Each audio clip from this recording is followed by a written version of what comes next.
नमस्कार दोस्तों, आपका स्वागत है एक नए और अध्याय में। आज हम बात करेंगे चाणक्य के बारे में। तो चलिए दोस्तों, शुरू करते हैं। ब्रह्मशील समुदाय को चंद्रगुप्त मौर्य की सौर गाथा वाली सारी जानकारी अंग्रेजी सरकार के आने के बाद प्राप्त होती है। यही वजह है कि अंग्रेज के पूर्व काल में ब्राह्मणों द्वारा गढ़ी गई किसी कहानी में चाणक्य की कोई गाथा वाली कहानी नहीं है। लेकिन जब अंग्रेजी विद्वानों द्वारा मौर्य शासन की जानकारी इस प्रकार से बताई गई तो ब्राह्मणों में खलबली मच गई कि बगैर ब्राह्मणों के सहयोग से कोई इतना बड़ा शासक कैसे बन गया। अगर बन भी गया तो वह अच्छी बात नहीं है, उस जानकारी को अब विकृत करना ही होगा। साथ ही उस प्रमाणिक वीरता का सारा श्रेय किसी ब्रह्मवंश के पात्र को जाना चाहिए। बस इसके बाद ब्रह्मशील समुदाय द्वारा मौर्य काल के महान संस्थापक चंद्रगुप्त मौर्य के दरबार में नीति निर्धारण हेतु ब्रह्मशील समुदाय का एक काल्पनिक पात्र चाणक्य को प्रबंधक के रूप में उदय कराया जाता है। ऐसे में मैं नहीं बल्कि चाणक्य के बारे में मिला घुसपैठ ये प्रमाण कहता है। ऐसे इस पात्र के बारे में विस्तार पूर्वक जानकारी मैंने समग्र प्रकाशन से प्रकाशित पुस्तक बुद्धिजीवियों के षड्यंत्र के में मेगस्तीन के हवाले से दी है।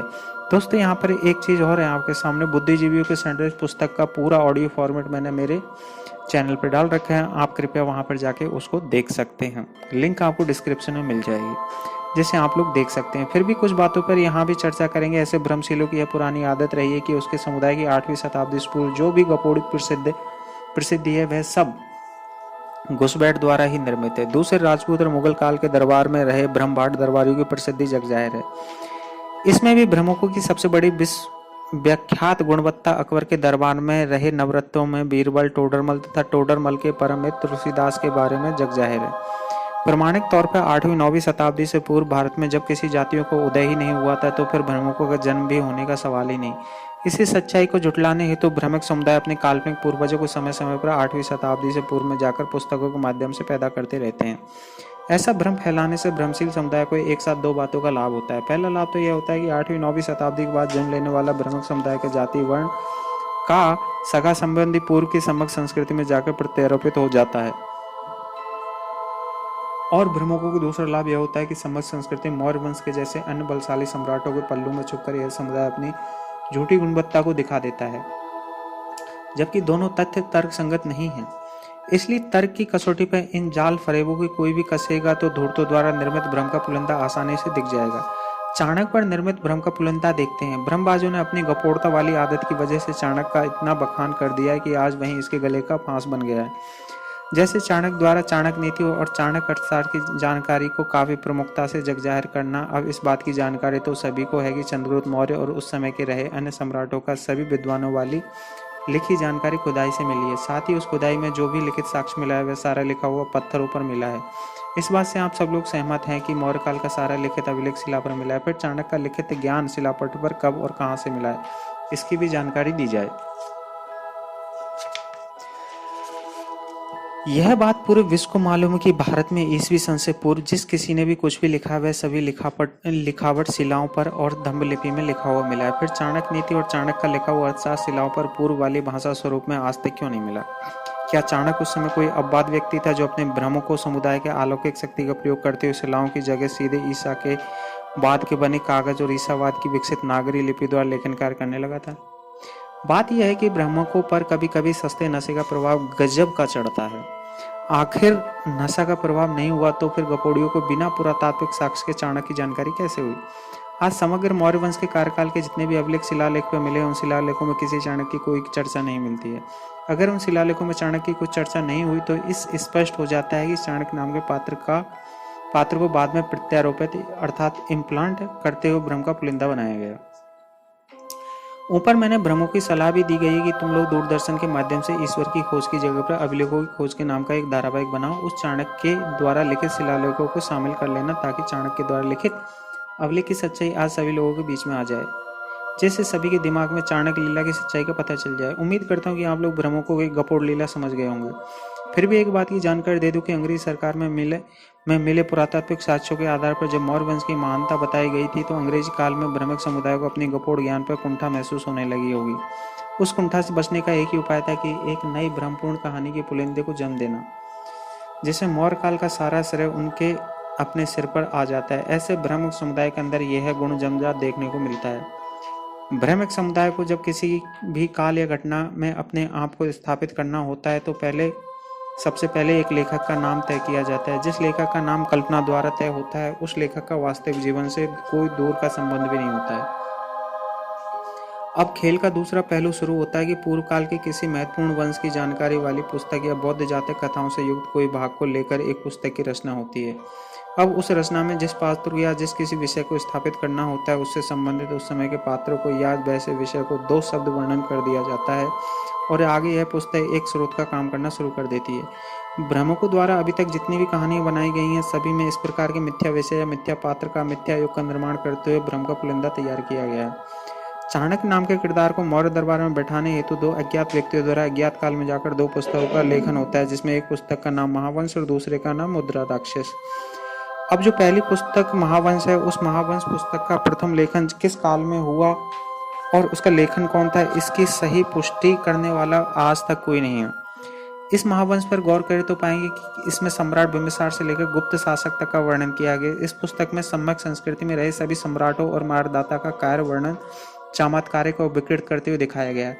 महावंश में सम्राट अशोक द्वारा अपने 99 भाइयों की हत्या को दिखाया गया है, तो वहीं भगवान बुद्ध द्वारा श्रीलंका का भ्रमण भी बताया जाता है।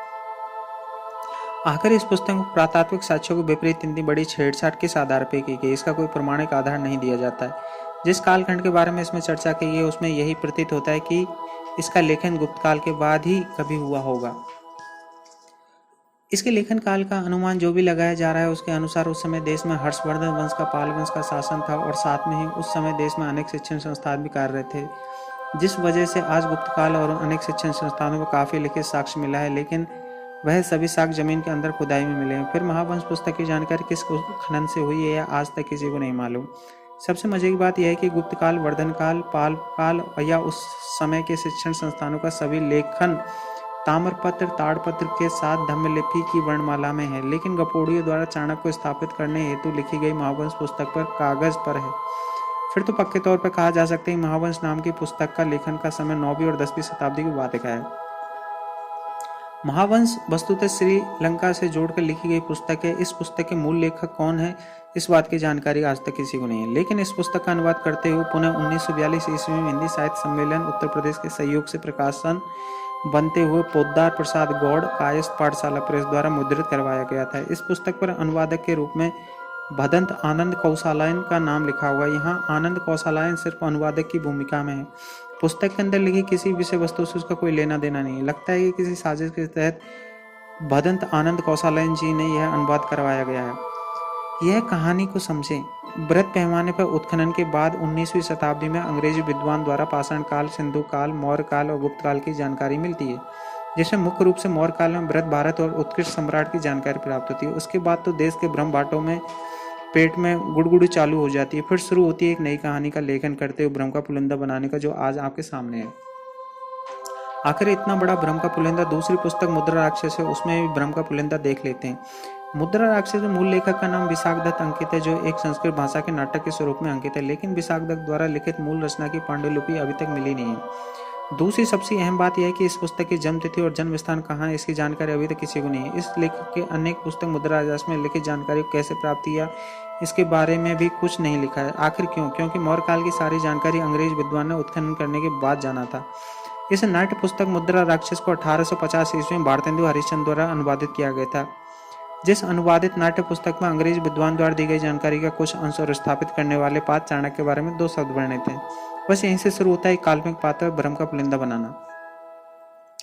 अब इन्हीं सही पुस्तकों के आधार पर मानकर ब्रह्म समुदाय के सत्ताधारी तगमय से सुशोभित किसी लेखक का पुस्तक या दैनिक अखबार में संपादकीय लेखन होगा और बस काल्पनिक की सच्चाई में स्थापित होना शुरू हो गई। समझो इसके बाद तो ऐसे पात्रों का शैक्षणिक अध्ययन में पदार्पण होना निश्चित है। चाणक्य की घटना में भी स्पष्ट तौर पर ऐसा ही किया गया है। इसी मौर्य काल में चंद्रगुप्त मौर्य के पौत्र सम्राट अशोक शासक हुए थे। जिस सम्राट अशोक का दर्जा विश्व के महानतम सम्राटों में स्थापित है, उनके द्वारा किए गए देश हित, नागरिक हित, धर्म हित के कार्य और उनके बृहद भारत का शासन क्षेत्र एक अभूतपूर्व मिसाल के तौर पर अंकित है। आज तक उसने बृहद क्षेत्र के चौथाई भाग पर किसी भी शासक ने कभी भी शासन नहीं किया।